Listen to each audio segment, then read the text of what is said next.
I was at 27 when the world went white.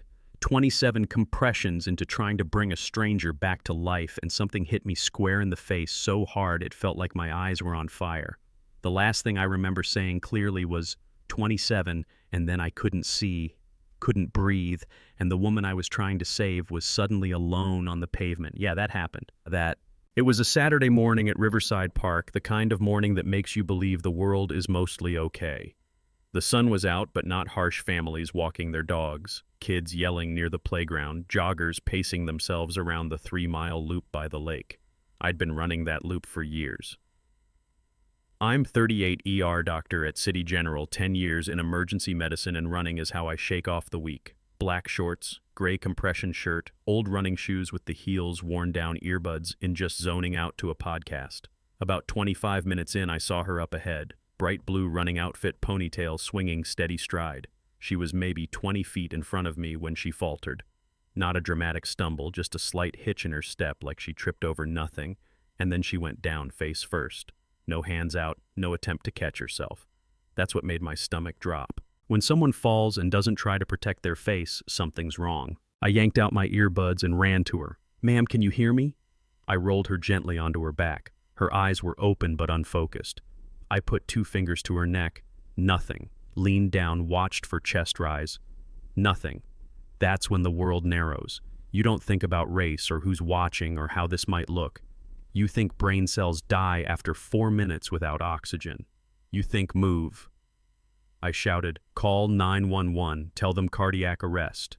I placed my hands in the center of her chest and started compressions. 1, 2, 3, steady rhythm, shoulders locked, using my body weight the way I've taught residents 100 times. Sweat started dripping, but it wasn't from the run anymore. It was adrenaline.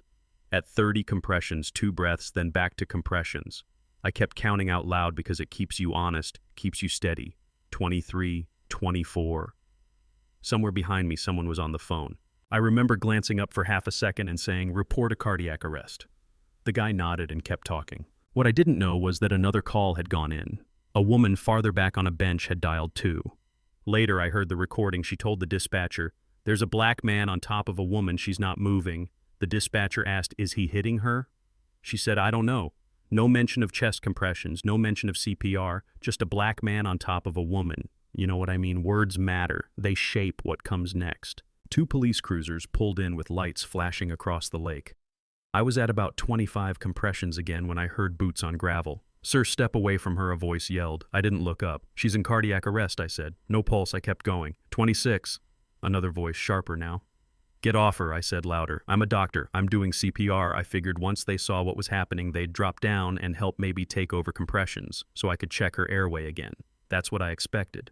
Instead, I heard the click of something being pulled from a belt. The distance between us couldn't have been more than 3 feet. No one asked me what I was doing. No one checked her pulse. No one said, "Is she breathing?" They just saw what they thought they saw. 27. That's when the spray hit. It was instant fire. My eyes slammed shut. My lungs seized. I gasped and lost my balance, hands flying off her chest. I remember a short scream. Might have been me. I fell backward, blinking into nothing but pain. Before I could even process what happened, someone grabbed my arms, twisted them behind my back, and I felt metal clamp down on my wrists, gravel against my cheek, knees digging into my ribs. "She's in cardiac arrest," I choked out. My words were broken because I couldn't breathe right. The response I got was, "Shut up." That part still echoes. "Shut up." Meanwhile, she was just lying there. No compressions. No one touching her. The whole thing was being filmed. A jogger had his phone out from the moment I started CPR. You can hear me counting clearly on that video. You can see my hands in the right position. You can see there's nothing in them. No weapon, no aggression, just compressions. And then you see the officer step in, raise the can, and spray me without a word. No warning recorded, no question asked, just force. The ambulance siren cut through the chaos maybe 30 seconds later. Those seconds felt longer than any shift I've ever worked. Paramedics jumped out. One of them, Ryan, knelt by her immediately.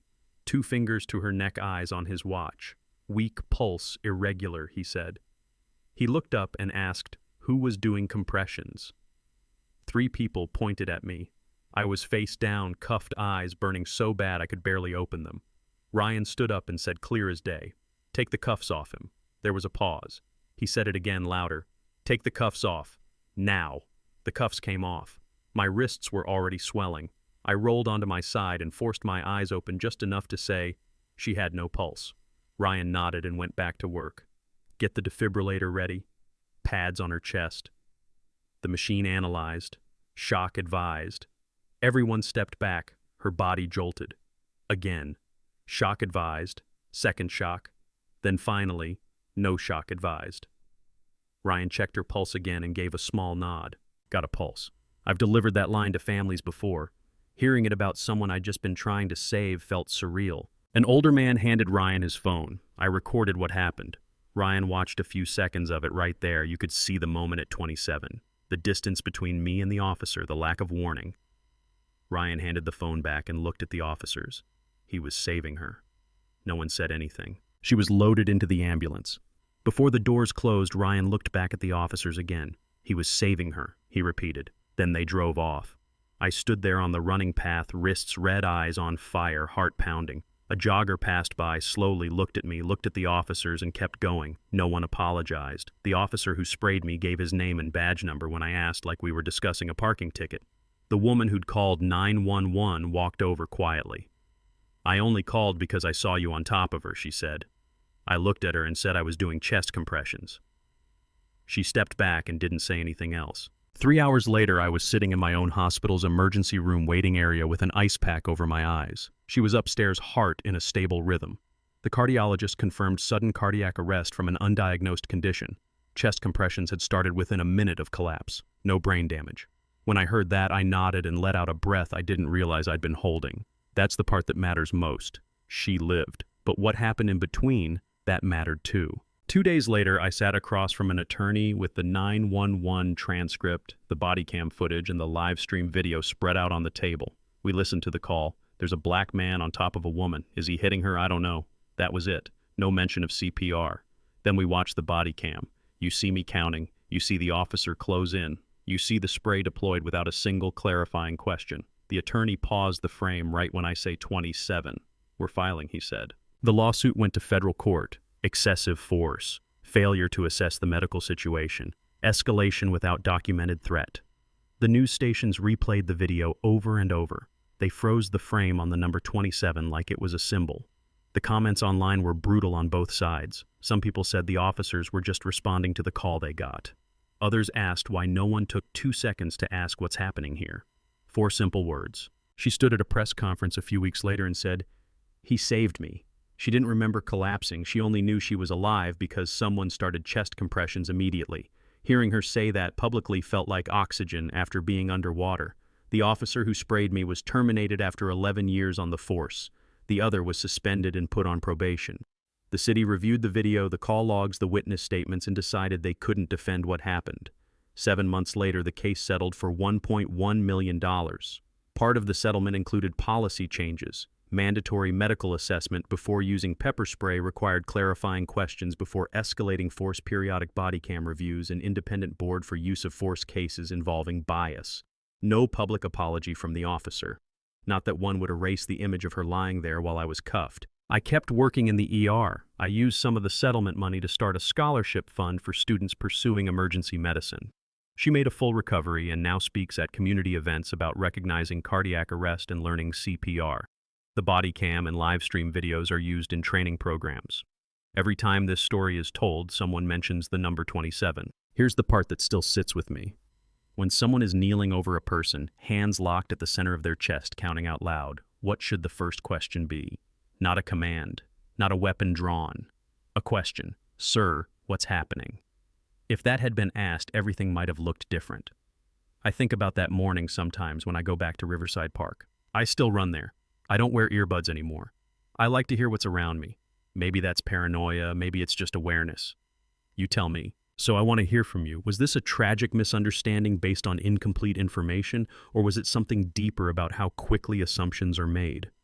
If you were that officer, what would you have done? If you were the bystander on the phone, how would you have described what you saw? Drop your thoughts in the comments. Share this if you believe questions should come before force.